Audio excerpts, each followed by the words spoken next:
நீலகிரி, கோவை ஆகிய மாவட்டங்களுக்கு இன்றும் நாளையும் அதி கனமழைக்கான சிவப்பு எச்சரிக்கையை வானிலை ஆய்வு மையம் விடுத்துள்ளது.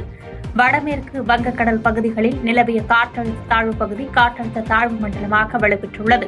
இந்த தாழ்வு மண்டலத்தால் இன்றும் நாளையும் தமிழ்நாட்டின் சில இடங்களிலும், புதுச்சேரி, காரைக்கால் பகுதிகளிலும் லேசானது முதல் மிதமான மழை பெய்ய வாய்ப்புள்ளது. மேலும் நீலகிரி, கோவை மாவட்ட மலைப்பகுதிகளில் சில இடங்களில் கனமுதல் அதி கனமழையும், நெல்லை மாவட்ட மலைப்பகுதிகள், தேனி, தென்காசி, கன்னியாகுமரி மாவட்டங்களில் ஓரிரு இடங்களில் கனமுதல் மிக கனமழையும், திருப்பூர், திண்டுக்கல் மாவட்டங்களில் ஓரிரு இடங்களில் கனமழையும் பெய்யக்கூடும் என்று எச்சரிக்கை விடுக்கப்பட்டுள்ளது. வங்கக்கடலில் நிலவி வந்த ஆழ்ந்த காற்றழுத்த தாழ்வு பகுதி காற்றழுத்த தாழ்வு மண்டலமாக வலுப்பெற்றது என இந்திய வானிலை ஆய்வு மையம் தகவல் அளித்துள்ளது. ஒடிசா கடலோர பகுதிகளை ஒட்டிய வடமேற்கு வங்கக்கடல் பகுதிகளில் காற்றழுத்த தாழ்வு மண்டலம் நிலவுகிறது. நேற்று முன்தினம் வடமேற்கு மற்றும் அதனை ஒட்டிய மத்திய மேற்கு வங்கக்கடல் பகுதிகளில் குறைந்த காற்றழுத்த தாழ்வு பகுதி உருவானது. வங்கக்கடலில் நிலவி வந்த ஆழ்ந்த காற்றழுத்த தாழ்வு பகுதி காற்றழுத்த தாழ்வு மண்டலமாக வலுப்பெற்றுள்ளது. தமிழக கடலோர பகுதிகள், மன்னார் வளைகுடா மற்றும் குமரிக்கடல் பகுதிகளில் சூறாவளி காற்று வீசும் என்று எச்சரிக்கை விடுக்கப்பட்டுள்ளது. சென்னை உள்ளிட்ட 18 மாவட்டங்களில் மிதமான மழை பெய்ய வாய்ப்புள்ளதாக சென்னை வானிலை ஆய்வு மையம் தெரிவித்துள்ளது. ஒடிசா கடலோர பகுதிகளையொட்டிய வடமேற்கு வங்கக்கடல் பகுதிகளில் நிலவிய காற்றழுத்த தாழ்வு பகுதி காற்றழுத்த தாழ்வு மண்டலமாக வலுப்பெற்றது.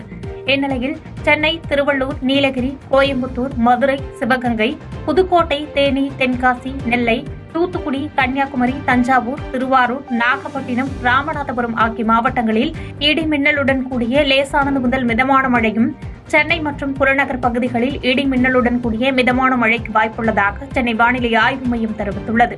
மேலும் நெல்லை மாவட்டத்தின் மலைப்பகுதிகளிலும், தேனி, தென்காசி, கன்னியாகுமரி ஆகிய மாவட்டங்களில் ஓரிரு இடங்களிலும் மிக கனமழை பெய்ய வாய்ப்புள்ளதால் ஆரஞ்சு எச்சரிக்கை விடுக்கப்பட்டுள்ளது. அதிமுக பொதுச் செயலாளர் பழனிசாமி தலைமையில் இன்றும் நாளையும் மாவட்ட பொறுப்பாளர்கள், மாவட்ட செயலாளர்கள் கூட்டம் நடைபெறுகிறது.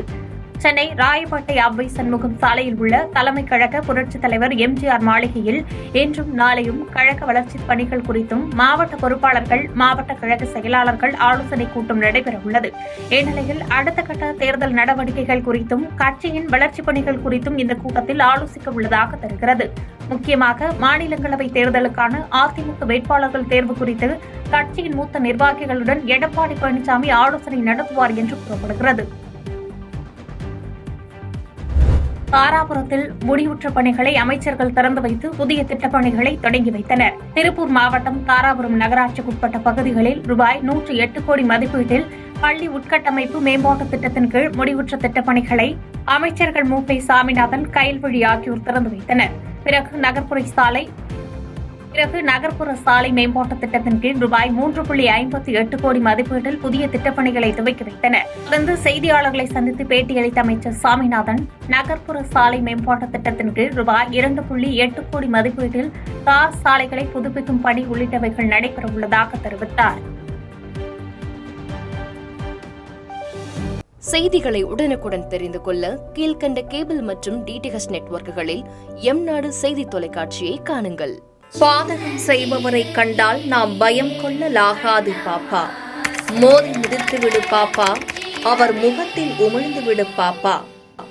அண்மை செய்திகளை உடனுக்குடன் தெரிந்து கொள்ள இணைந்திருங்கள் எம்நாடு தொலைக்காட்சியுடன்.